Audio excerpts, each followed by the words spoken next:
Welcome to the Psychology World podcast with me, Connor Whiteley, psychology student and international best-selling psychology author of over 30 psychology books, bringing you the latest psychology news, fascinating psychology topics and more each week. If you want to learn more, then please check out connorwhiteley.net/books. And don't forget to like and subscribe to the YouTube video or follow on your favourite podcast app. And here's the show. Hi everyone, and welcome to episode 281 of the Psychology World podcast with me, Connor Whiteley. And today's episode is on what makes a trauma-informed psychologist. And it is Friday the 2nd of June 2024 as I record this. So today's episode, I'm so excited about. This is a brilliant topic, it's really fun. Yes, we're talking about trauma, which to some people is a dark topic, but if you want to become a aspiring or a qualified psychologist in the UK, then you absolutely need to understand about trauma-informed care and trauma-informed approaches, because especially in the UK, there's been a massive shift in clinical psychology towards understanding trauma and better supporting those who have experienced trauma in their lives. Therefore, the trauma-informed approach is absolutely critical to the future of clinical psychology, so much so that I've heard on a very good authority that when you go for your doctorate of clinical psychology interviews in the UK, you are specifically asked about trauma-informed care and trauma-informed approaches. So if you want to be able to get onto the doctorate, then you absolutely need to know about this approach and how to implement it, and you need to be trauma-informed, which is absolutely critical. So in part of my own preparation for the future, this podcast episode does help you to explore what makes a trauma-informed psychologist, which is critical. It's really fun. I loved this episode. I love trauma psychology. So you got that to look forward to in the content part of today's episode. So moving on to the psychology news section, we're reading from the British Psychological Society Research Digest. And the first one is, major organisations often mislead on depression. Recent work from Gianni Caiuccio and Giussi Venkana has highlighted the surprising prevalence of misleading information about depression on authoritative mental health websites. These descriptions, which often allude to depression as a cause of low mood, are at odds with the descriptive nature of this diagnosis, and it could lead those who suffer it to misunderstand the reasons for their symptoms. Diagnosing depression is done on the basis of symptoms rather than their underlying causes, as might be done for non-psychiatric diagnoses. Despite this, the Finnish team's investigation found that 73% of the most prominent descriptions of depression online include language that portray it as causing symptoms rather than describing them. Okay, so this is actually a rather good one, because when I was first starting to read it, I was almost skeptical of it. But then as I was reading it, I was like, oh yeah, that's what mental health diagnoses do. So I definitely think there's two parts here. One, I think there does need to be a larger education, even within clinical psychology, that diagnoses are descriptions of symptoms, not an explanation of causes of symptoms, because I know most of the time they're used interchangeably. Like, I know depression is just a description of symptoms, because all that mental health diagnoses are clusters of symptoms which are given a label, but to try and help us understand why different people experience different things, which is where treatments can come from. And to be honest, you all know my thoughts on the DSM and basically any classification system. it's not helpful. It's not that good. We do need, basically the DSM, so medical model, it does not work. And I've spoken about that so much before on the podcast. I'm not going to repeat myself here or there, but we do need something a lot better, which is what I spoke about the high top model, maybe 2 years ago now. I think it's a good model. And to be fair, most clinical psychologists don't actually use the diagnoses, to be fair. Anyway, though, so I think that's the first part. I think we've got to increase education within clinical psychology just so people are fully aware that diagnoses don't explain the causes of mental health conditions. They are simply describing symptoms. So that's the first part. Secondly, I think that it's quite dangerous when authoritative websites get stuff wrong, but at the end of the day, hopefully, because you all know I'm flat out against artificial intelligence writing articles, etc., I think that, we're all human at the end of the day, though. And I think, as long as people are open to correcting information that's wrong and learning from mistakes, then I think that's okay. Of course, this only applies if it's one or two mistakes. If someone keeps pumping out information that's flat out wrong, then that's dangerous and that shouldn't be allowed, especially when it comes to something as important as mental health. So that I think's a good point, point though. But I think the main takeaway from this article is that we've just got to remember diagnoses are not explanations for underlying reasons and why the condition exists.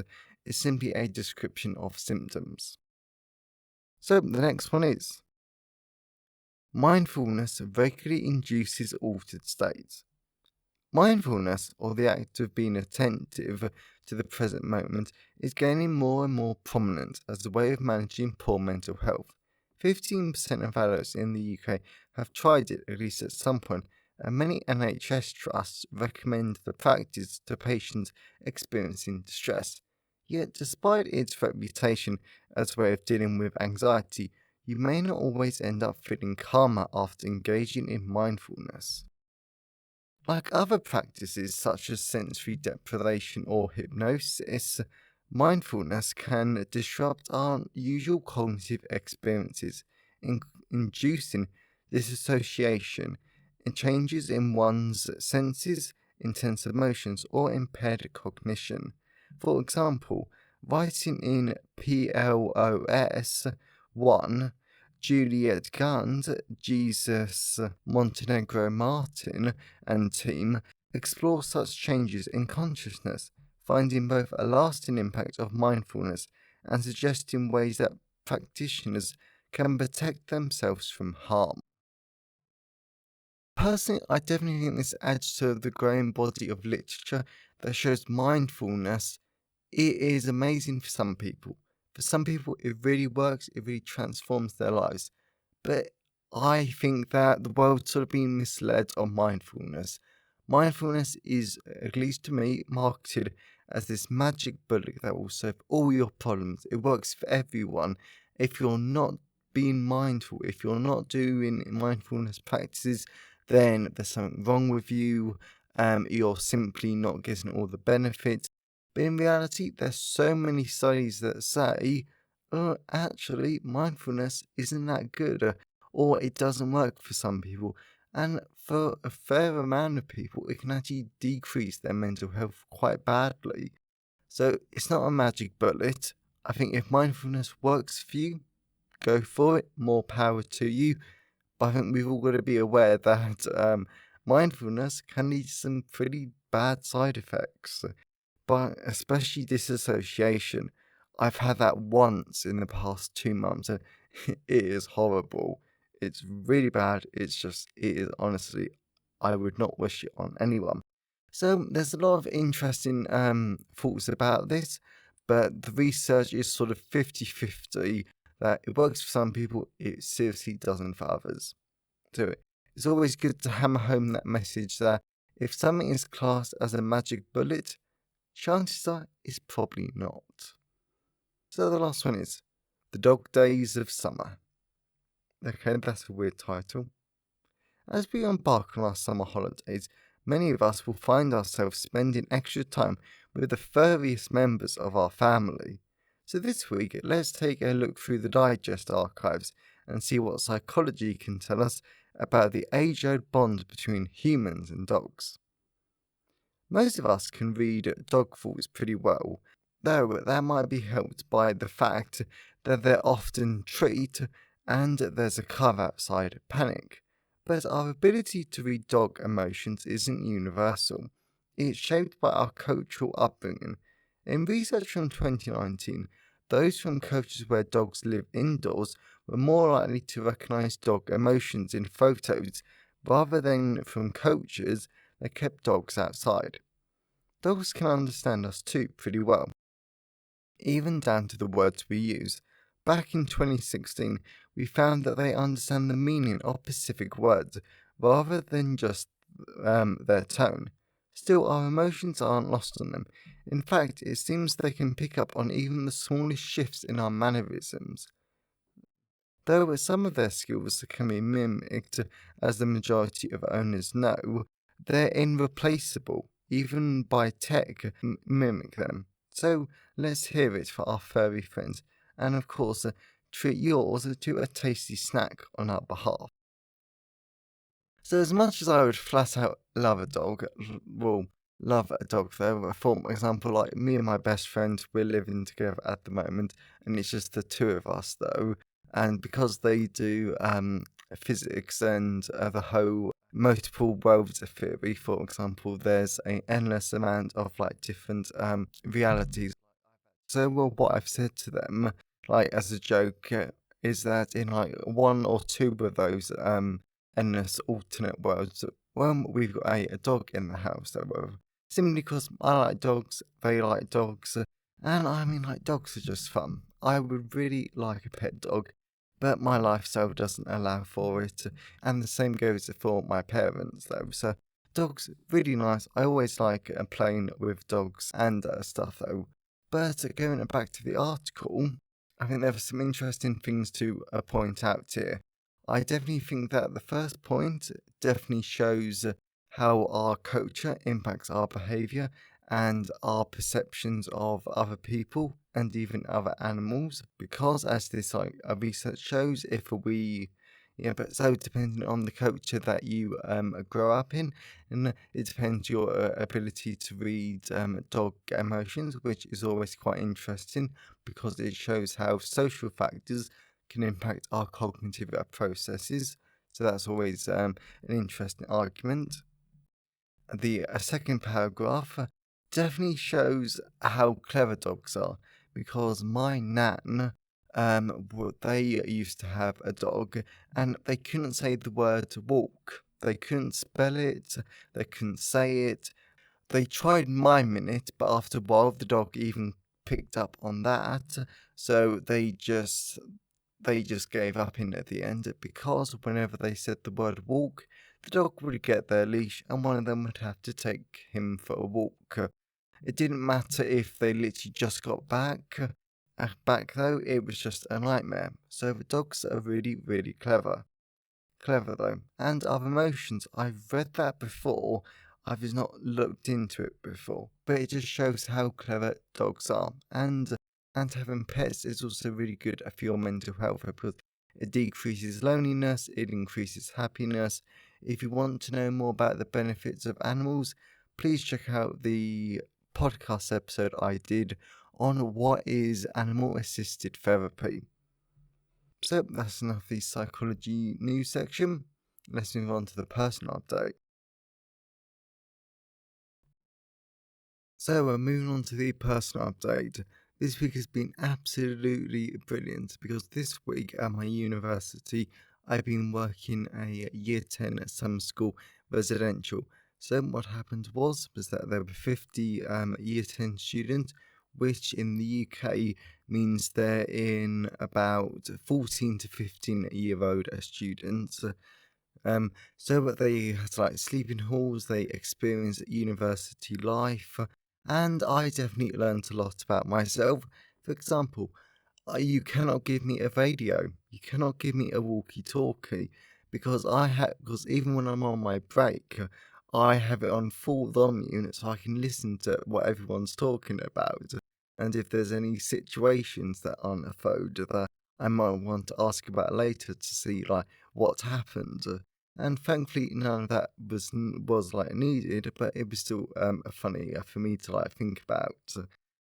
Plus, I did hijack one conversation once because a member of staff and another student ambassador were talking about what time a particular shop closed, and they didn't know the answer.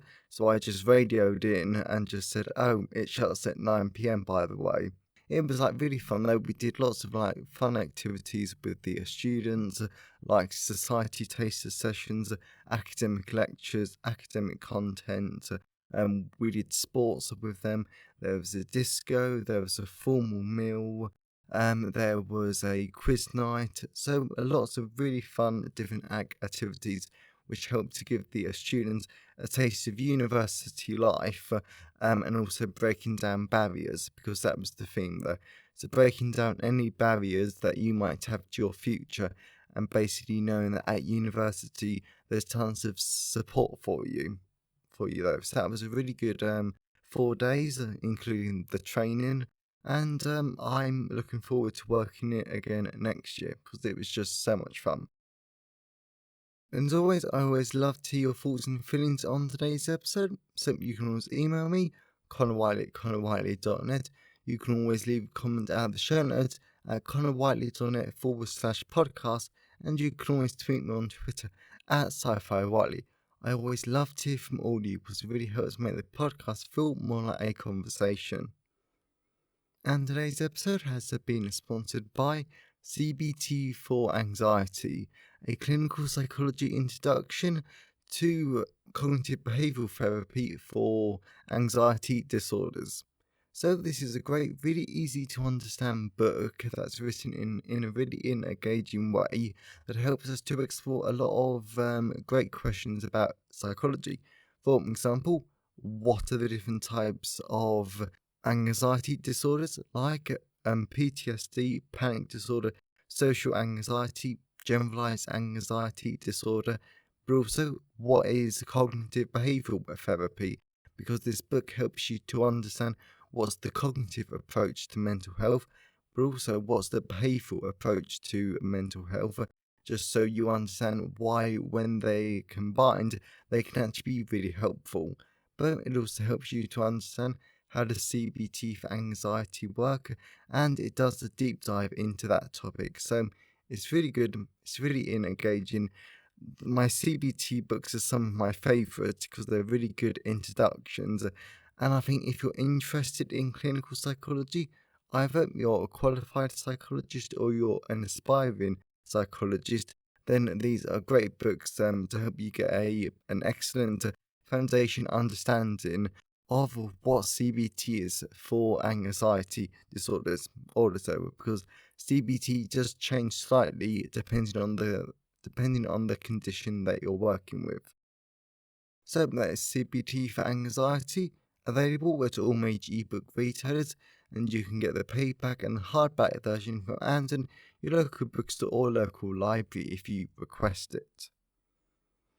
And you can get the audiobook narrated by artificial intelligence at selected audiobook retailers, including Spotify, Kobo, Google Play, Barnes & Noble, and selected library systems like Overdrive, Bacon Taylor, and Biblioteca. So whilst buying books helps to support the creation and the editing of the podcast, my time is sponsored by my wonderful patrons. So if you wanted to become a patron of the show and get tons of great rewards while supporting the podcast on a monthly basis, now you can at patreon.com/the Psychology World Podcast. Or if you want to support the podcast on a one-off basis, now you can at buymeacoffee.com/Con Whiteley. So that's enough for the personal update. Let's move on to the content parts of today's episode. So we're moving on to the content part of today's episode. So we're going to be talking about what makes a psychologist trauma informed. I flat out love this episode. I'm so excited.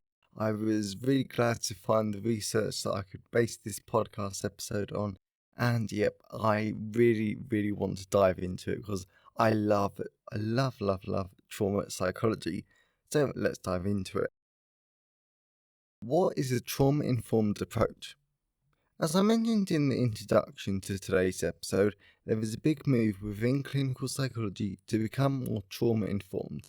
Due to psychologists need to be trauma-informed in recognition of how common trauma is in the world, and as psychologists, we need to respond to this harsh reality that trauma causes. For example, if I go off my own experience here, I've been through two types of trauma in my life.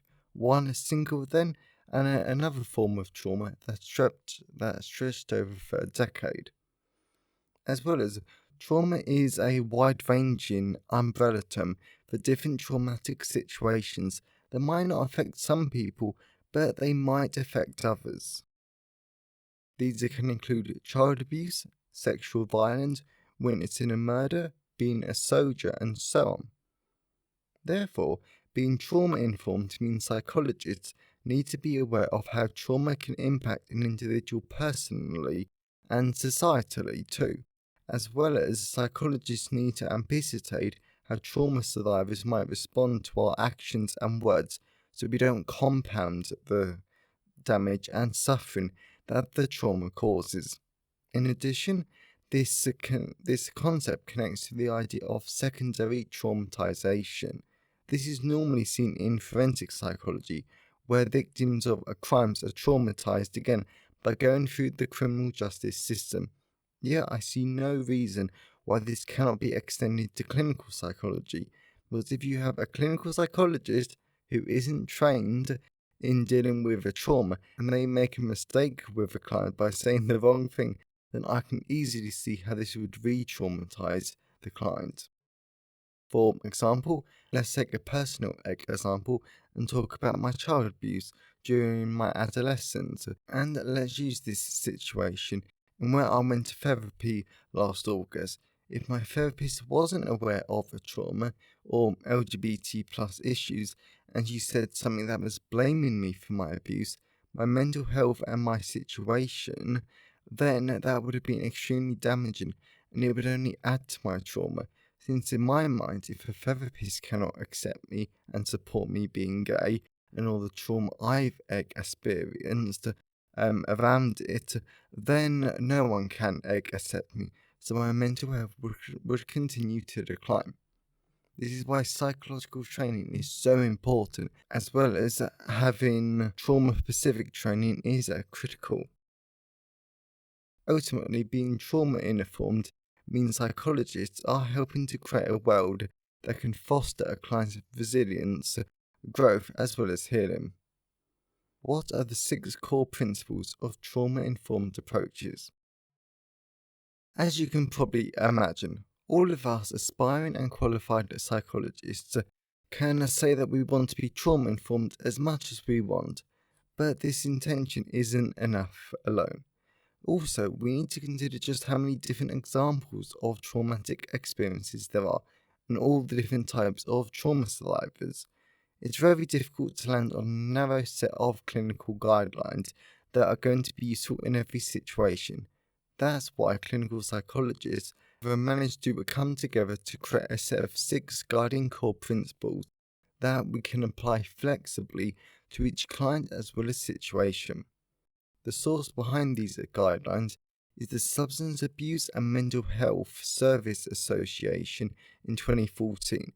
So now we're going to look at the 6 principles. What is trustworthiness and transparency in clinical trauma work? The first principle we'll look at isn't directly linked to client work, but trustworthiness and transparency is a principle focusing on helping clients to feel more willing to engage with the mental health service that we work in. When it comes to being trustworthy, this means we need to keep our promises, be reliable, and we need to clearly show this towards our client. such as we might say to our client one thing and then follow up with the client with evidence to show that we've done this for them. For example, if you say you're going to email a medical doctor for some reason, then you could show them the email you were sent, of course, while sticking to the data protection and any other rules that your service has in place. Furthermore, transparency helps a client to understand what your intentions and priorities are, so the clients know where they stand with you, as well as the mental health service. One way of putting this concept is it is the equivalent of showing your work when trying to solve a problem. So you might tell your client your thought process and what factors you considered when trying to make the client decision. Personally, I only just realised how brilliant transparency is because when I went for my counselling assessment for my sexual violence therapy, the psychologist doing the assessment told me lots of extra information. For example, she explained why I wouldn't be suitable for a placement or trainee counsellor, and then she would talk to me and tell me what she was thinking as she was making notes. Therefore, she might have only been a psychologist assessing me, but because she was completely transparent with me and she kept me informed of literally everything she was thinking, I felt really comfortable, and I'm really looking forward to working with this service now when I come off the waiting list. Thankfully, I think I only have 3 more weeks and then I'm off the waiting list. Oh, I'm so excited for that. Yeah, because it's August. Oh, it's going to be great. How does the safety principle make a psychologist trauma informed? Whenever it comes to trauma, it's very common and a natural response for people not to feel safe. For example, me and my best friend were talking the other night because they asked me a question from the kitchen. They found it weird that whenever they asked me something, I stopped immediately and I ran, I say that in air quotes, to them. And then I said, because if I didn't come quickly in the past to someone asking me a question, or if I didn't do something quick enough, then I would be shouted at. And my best friend wanted me to learn that I am safe with them in the new house. And the same goes for the intense social anxiety that I often have because of my sexual assault. It can be extremely difficult for trauma survivors to feel safe, but without a feeling of safety, clinical work is doomed to fail. As a result, safety encourages our clients to focus on the psychological intervention and support that is being offered, so that clients can feel emotionally and physically protected from a danger. Also, it's important that psychologists understand what makes clients feel unsafe, so that they can be very different across different trauma experiences and across different cultures, such as when it comes to what makes me feel unsafe due to my sexual assault. That includes big crowds, a dimly lit room, and large men make me feel extremely unsafe. Like the disco at this residential that was a disaster for me. I almost had 2 very public meltdowns, and thankfully that didn't happen, but it was close. Thankfully, I think I hid in the toilet twice whilst I calmed down. Then again, before I dealt with my abuse, homophobia, and older straight men would make me feel very unsafe. So it is different depending on the situation. In addition, it's worth noting that safety doesn't mean that things will always be easy for the client or even comfortable. It's important to make this distinction at times, since the idea of safety is built on the idea that a lot of trauma survivors lack a basic sense of safety. This is why I have so many panic attacks when I'm in a public and when I meet new people. And a lot of non-trauma survivors take their basic sense of safety for granted. As a result, when it comes to applying the safety principle in clinical work, it's about leveling the playing field so all your clients can enjoy a basic sense of safety whenever they're with you. So an individual might report feeling safe when they're able to just stop scanning their environment for any threats or dangers for the hours that they're with you. And they're no longer having to focus on defending or protecting themselves. And it is this basic sense of safety which causes me a lot of issues in my life at the moment. Because whenever I'm out or in a busy place, I'm hyper vigilant and I am hyper focused on scanning my environment. I laughed because I was thinking about the disco. Watching out for other people who would hurt me and so on. I understand that these are illogical thoughts, but it is still scary. How does empowerment, voice, and choice make a psychologist trauma informed? Our next principle focuses on making sure psychologists help clients use their voice and power, since trauma is very disempowering. So clients can be fearful and reluctant to step forward, so it's up to the psychologist to gently help and support clients to develop skills in this area that will help them become more empowered. For instance, helping to develop a client's assertiveness and advocacy, as well as the interesting thing about all of these core principles is that the more you embody all of them, the more likely your clients are going to feel empowered too. As a brief personal example, one major issue I follow in my sexual assault is my disempowerment and my inability to make decision. Yeah, that's something else that the disco caused. And because, as a quick side note, because we had to check out of the university accommodation Thursday morning, I had to do some packing, but I couldn't make any decisions about what to pack. I was sort of paralyzed, so I had to text my best friend who was already asleep and sort of just write down my thinking process. That eventually made me help make a decision about what to pack. That was just like, oh my god, of all the times to be indecisive and be disempowered, that was not the time. So anyway, going back to the article, for example, there are times when I simply cannot make decisions at all, including really tiny ones like what to put in cupboards in my kitchen, or when I first moved into my student accommodation. I simply couldn't make a decision because I didn't trust myself, I didn't have self-worth, and so on.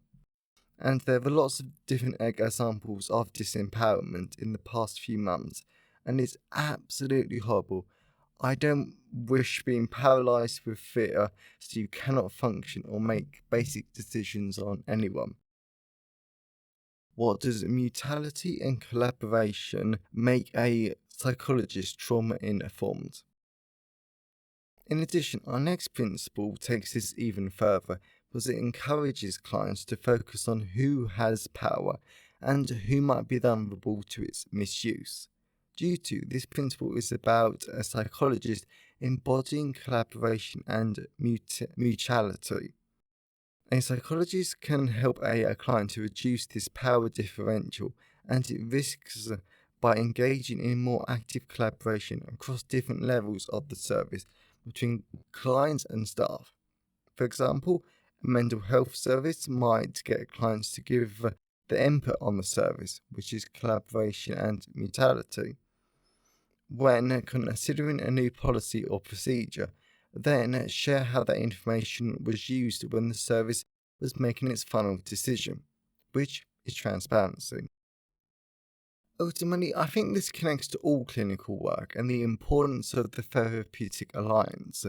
I know all therapy work is effectively a collaboration, depending on the therapy module being used, but in trauma work, this is even more important, because trauma survivors are already so disempowered.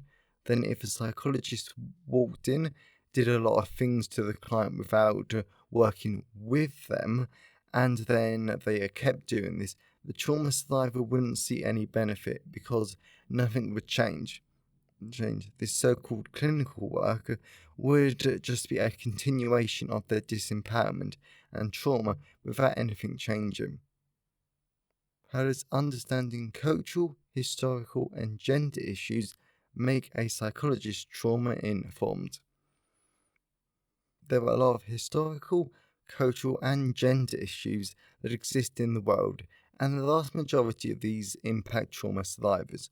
So it is flat out critical to understand how these issues impact trauma-informed work. This is why psychologists need to pay attention to the culture and world we live in, so we can see the strengths, core values, social connections, and resources that people might ignore. As well as psychologists need to understand how a historical context or how a client experiences discrimination might impact them, but also how these experiences might frame how a client perceives our actions or policies. By understanding these historical issues, we can have a better understanding of how to implement the other core principles in this episode. And when it comes to my personal trauma, these historical, culture, and gender issues are a major problem for me, since my childhood abuse was caused by the culture and historical issues around homophobia and how older people see and treat gay people, as well as when it comes to my sexual assault, the gender issue of being male, and how the vast majority of people believe males don't experience sexual violence is very challenging, and it has compounded my trauma in more ways than I want to admit. So please, do try to understand the different cultural, historical, and gender issues that will impact your client. It's a fascinating topic, and it's flat out critical for trauma-informed work. How does peer support make a psychologist trauma-informed? Our final trauma-informed principle focuses on how peer support can help clients find opportunities to learn and grow with other people who have lived an experience of trauma. Before the podcast, I've spoken about the benefits of group therapy and the different types of peer support groups, and this is one of the 3 types. So, peer support can be useful because it gives trauma survivors a chance to develop a stronger sense of belonging, and it can support empowerment too, because it is normally easier to speak up as a group than as a single individual. Conclusion. When it comes to trauma work, this is flat out critical for aspiring and qualified psychologists, because a trauma-informed approach isn't just about the students or clients that we work with, to be honest. It's about our fellow psychologists, staff, and our leaders at our mental health services, as well as ourselves. That could be trauma survivors. Our clients are not the only trauma survivors in the world. Therefore, these 6 core principles can be useful in everyday contexts and settings, even if you're not working with trauma survivors explicitly, as all these principles can be useful in clinical work. As well as, even when you're working with your peers, it is always good to make them feel safe, be transparent, and collaborate with them and more. Sometimes I feel like just knowing how to be more trauma-informed helps you to become a better person. And after this podcast episode, I believe that even more. So to wrap up this podcast episode, it needs to be said that these principles need to be applied flexibly, because chances are they will look very different depending on the type of trauma that you're working with now or in the future. Yet they're still important, because these principles have the power to transform and heal our relationships, our mental health services, and maybe even ourselves if we're trauma survivors. Working with trauma might sound scary to a lot of people, but as a trauma survivor myself, yes, what I've experienced and went through was utterly terrifying, but I'm not a victim that needs to be treated carefully, or like a child, or like I'm anything other than a regular human being that's been through hell and back. I'm simply a survivor trying to live my life as much as I can, but I need psychological help for that, and that's where all of us come in now and in the future. Clinical trauma work might sound scary, but it can probably be some of the most rewarding work we might ever do as psychologists, and we might transform lives for the better, even more than usual. So I really hope that you enjoyed today's episode and you got something out of it. As I've said before, I flat out love trauma psychology, mainly because it's really nice to look at the more academic side of what I've been through, and to me, this stuff's just fun. Just fun though, even though I have to be in a very particular mindset to look at this, when I do get involved in this, this is the area of clinical psychology I love. I would love to work in here in the future, and this is just my bread and butter because I can see everything I've been through a academic psychology lens, and it's brilliant. It's fun. This is what I always love doing. So, if you know anyone who would enjoy today's episode, please share it with them. I'm always really grateful when you wonderful people help spread the word about the podcast. And if you want to learn more, definitely check out CBT for Anxiety, a clinical psychology introduction to the cognitive behavioral therapy for anxiety disorders. Available in all the usual places, and you can get the AI narrated audiobook on selected audiobook retailers. And if you want to support the podcast on a monthly basis, now you can at patreon.com/the Psychology World Podcast. Or if you want to support the podcast on a one-off basis, then please head on over to buymeacoffee.com/Connor Whiteley. So have a great day, everyone, and I'll see you next time. Thanks for listening today. I hope you found it helpful. Please remember to like the video and subscribe to the YouTube channel and follow the podcast on your favourite podcast app. And if you wanted to learn more, then please check out the backlist of the podcast episodes or my books at connorwhiteley.net. So have a great day and I'll see you next time.